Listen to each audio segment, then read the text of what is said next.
একটা পয়সা আছে এই জন্য লাথি মেরেছি। তোমার মুখের মধ্যে কি পয়সা জুগেছে নাকি ইন্ডিয়া থেকে? মুফতি আমিনকে চিনতে চাও, তার আদর্শকে চিনতে চাও, তোমার নেত্রী বেগম খালেদা জিয়াকে জিজ্ঞেস করো, তোমার নেতা তারেক রহমানকে জিজ্ঞেস করো। মুফতি আমিনকে ভাই, মুফতি আমিনের দুর্নীতির ব্যাপারে কথা বলেছো তুমি?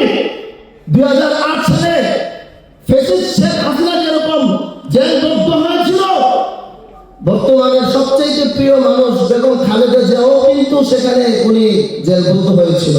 কিন্তু আলহামদুলিল্লাহ সুম্মা আলহামদুলিল্লাহ, আমার নেতা আমার উস্তাদ মুফতি আমিনের দুর্নীতি তো দূরের কথা, মুফতি আমিনের গাড়ির চাকা পর্যন্ত তারা ধরতে পারে না।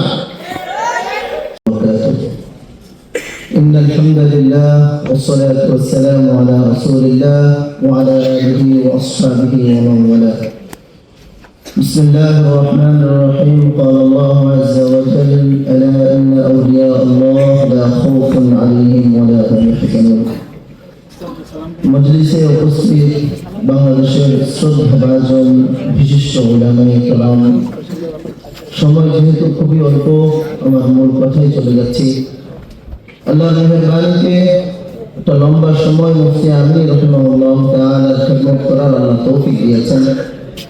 হুজুর ছাত্রদেরকে নিজের সন্তানের মতো ভালোবাসতেন এবং এখনো পর্যন্ত মুফতি আমিন রাহিমাহুল্লাহ তাআলা ওনার কোন ছাত্র যদি কোথাও কোনো ভুল করে, আমরা বহুবার দেখেছি যে হুজুর স্বপ্নে সরাসরি ছাত্রকে সতর্ক করেন। তার একটা উজ্জ্বল দৃষ্টান্ত, কিছুদিন আগে আমি একটা কাফেলা নিয়ে আমরা বরুণা গিয়েছিলাম, বরুণার বিষয় হুজুরকে একটা মাহফিলে দাওয়াত দেওয়ার জন্য। তো আপনারা অনেকে জানেন যে বরুণার হযরত রেকর্ড করা, ভিডিও করা, ছবি ওঠানো হুজুর একদমই পছন্দ করেন না। আমাদের কাফেলা চট্টগ্রাম থেকে সিলেট গিয়েছে, তো জায়গায় জায়গায় আমাদের ব্রিফিং হচ্ছিল যে আমাদের প্রোগ্রাম কতটুকু আগাইলো।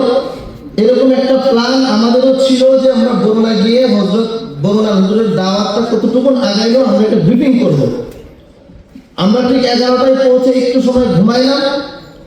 এমনি আমি স্বপ্ন দেখছি যে হুজুর একেবারে অস্থির অবস্থায়, আমি যেখানে ঘুমিয়ে আছি পাশের বিছানার পাশ দিয়ে হুজুর ভিতরে ঢুকলো। দুইটা আমাকে ডাক দিয়ে বলতেছে, তোমরা কি এখানে ভিডিও করার প্রান্ত করে না? এইভাবে কথাটা বলার পরে সাথে সাথে আমার ঘুম ভেঙে গেল।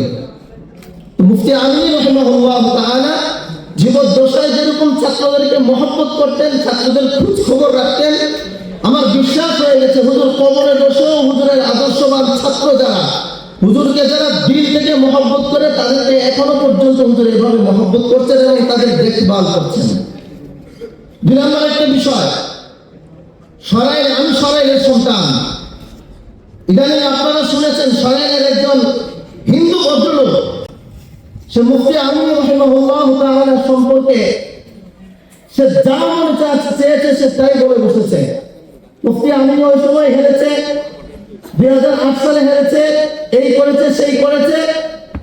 তরুণ সাহেব, আপনি মনে রাখবেন আপনার দল সহ যত 2001 সালে যারা পাস করেছিল মুফতি আমিনের কারণে পাস করেছিল। আপনাদের মনে রাখতে হবে, আপনি 2008 সালে মুফতি আমিন হেরে গেছে, এটাকে আপনি চিৎকার করেছেন।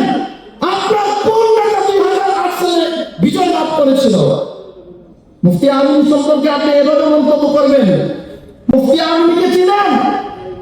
ওই যে ছোট্ট একটা কথা, বের হাতিকে লাথি মারে, জিজ্ঞেস করলো কি নেবে, হাতিকে লাথি মারলে কেন?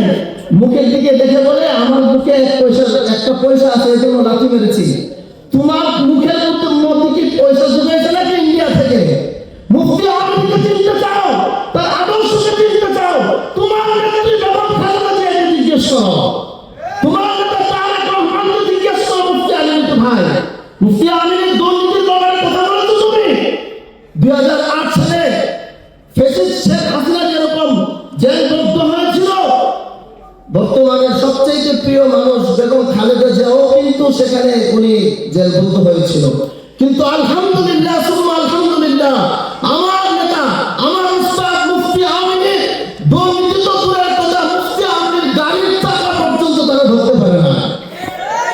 সর্বোপরি বলি, আমার নেতা মুফতি আমিনকে আল্লাহ তাআলা জান্নাতের উঁচু মাকাম দান করেন। আমিন। আসসালামু আলাইকুম ওয়া রাহমাতুল্লাহি ওয়া বারাকাতুহু।